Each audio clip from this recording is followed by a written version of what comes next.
हर किसी का सपना होता है कि उसका एक अपना घर हो। खास तौर पर बड़े शहरों में आकर बसने वालों के लिए एक फ्लैट या घर खरीद लेना सबसे बड़ी उपलब्धि होती है। बैंकों से मिलने वाले लोन ने लोगों के इस सपने को पूरा करने में मदद भी दी है। हम बात कर रहे हैं होम लोन की। हालांकि होम लोन आप पर एक बड़ा वित्तीय बोझ भी डालता है, जिसे उतारना किसी के लिए भी एक सिरदर्द से कम नहीं है। होम लोन में आप जितना कर्ज लेते हैं, कई बार उससे ज़्यादा आपको उस पर इंटरेस्ट चुकाना पड़ता है। होम लोन रीपेमेंट के शुरुआती कुछ साल तो आपको लोन का ब्याज चुकाने में ही निकल जाते हैं, लेकिन अगर आप लोन रीपेमेंट के लिए एक सही स्ट्रैटेजी का सहारा लें तो आप अपना लोन समय से पहले ही चुका सकेंगे। साथ ही आपको अपने लोन पर कम ब्याज भी देना होगा। लोन को समय से पहले चुकाने के लिए आपको सही रणनीति, अतिरिक्त प्रयास, खर्चे कम और बचत ज्यादा का फार्मूला लगाना पड़ेगा, तभी जाकर आप अपना लोन समय से पहले चुका पाएंगे। ज्यादातर होम लोन 20 साल के लिए ले जाते हैं और इस पर 8.5% की ब्याज दर भी रखी जाए तो आपका ब्याज आपके लोन की राशि से ज्यादा पहुंच जाता है। और अगर लोन 9 या 9.5% की दर से लिया गया हो तो ये ब्याज और भी ज्यादा होता चला जाता है। इसलिए लोन को हमेशा समय से पहले भुगतान करना हमेशा बेहतर होता है। ऐसे में अगर आप शुरुआती 1 साल में ही लोन की कुछ रकम का प्रीपेमेंट कर देते हैं तो आप ब्याज के तौर पर एक बड़ी रकम बचा सकते हैं।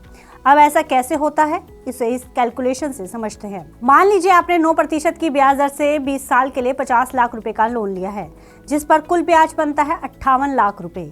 अगर आप लोन के पहले ही साल में 5 लाख रुपए की पेमेंट कर देते हैं तो आपका कुल ब्याज कम होकर करीब 40 लाख रुपए हो जाएगा। यानी आप अपने ब्याज में ही 17.5 लाख रुपए बचा पाएंगे। वहीं ये पेमेंट आप 10 साल में करते हैं तो आपका ब्याज 6 लाख रुपए से कम होगा। इसलिए आप जितनी जल्दी लोन की रीपेमेंट करना शुरू करेंगे, आपके ब्याज पर उतनी ही जल्दी फर्क पड़ेगा। इस लोन को समय से पहले खत्म करने के लिए आप क्या स्ट्रैटेजी बनाएं और कैसे फंड को जोड़ें, चलिए अब उसकी बात करते हैं। इसके लिए आप अपने बोनस और इंक्रीमेंट्स का उपयोग कर सकते हैं। यकीनन जिस साल आपने लोन लिया है उससे अगले साल आपकी आमदनी कुछ हजार रुपए तो जरूर बढ़ेगी। आप इस बढ़ी हुई रकम का उपयोग अपने लोन की रीपेमेंट और इंस्टॉलमेंट को बढ़ाने में कर सकते हैं। ऐसे आप लोन रीपेमेंट के लिए अपनी पुरानी LIC और पॉलिसी को खत्म कर लोन की रीपेमेंट में इस्तेमाल कर सकते हैं। इन पॉलिसी को खत्म कर आप इसके बदले कुछ निवेश म्यूचुअल फंड में SIP के जरिए भी शुरू कर सकते हैं, जहां आपको आपके लोन से ज्यादा रिटर्न मिलेगा और लंबे समय में आपके पास मोटा फंड भी इकट्ठा हो जाएगा, जिसका इस्तेमाल आगे चलकर आप फिर से लोन को खत्म करने के लिए कर सकते हैं। क्योंकि जैसे जैसे आप लोन की राशि को कम करेंगे उसका असर उसके ब्याज पर भी पड़ेगा। लेकिन वित्तीय सलाहकार की बात माने तो अपने होम लोन प्रीपेमेंट के लिए अपने PF और NPS का फंड इस्तेमाल नहीं करना चाहिए।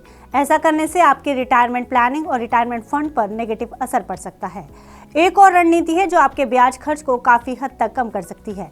इसके लिए जब भी आप किसी बैंक से लोन लेते हैं, आपको एक ओवरड्राफ्ट होम लोन सुविधा का विकल्प चुनना चाहिए।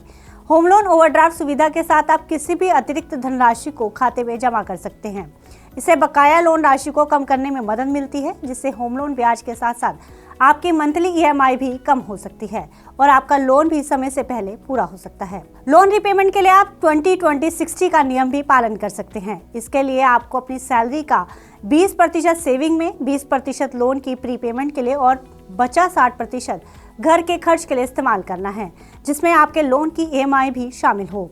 इस तरीके से आप अपनी लोन प्रीपेमेंट में तेजी ला सकते हैं। उम्मीद है हमारी ये राय आपके लोन को समय से पहले खत्म करने में उपयोगी साबित होगी। इसी तरह की बिजनेस से जुड़ी अन्य खबरों के लिए देखते रहिए मनी 9। ग्लोबल संकेतों के दम पर कैसे खुलेंगे हमारे बाजार? क्या कह रही हैं खबरें और ब्रोकरी रिपोर्ट्स? किन शेयरों में बनेगा पैसा? बाजार खुलने के बाद क्या खरीदें, किन शेयरों को करें पोर्टफोलियो से बाहर? कैसा रहा बाजार का दिन भर का कारोबार? कैसे तैयार करें कल के बाजार की स्ट्रैटेजी? इन सब सवालों के जवाब जानिए मेरे साथ ओपनिंग बज और क्लोजिंग बज में इन वक्त पर सिर्फ मनी 9।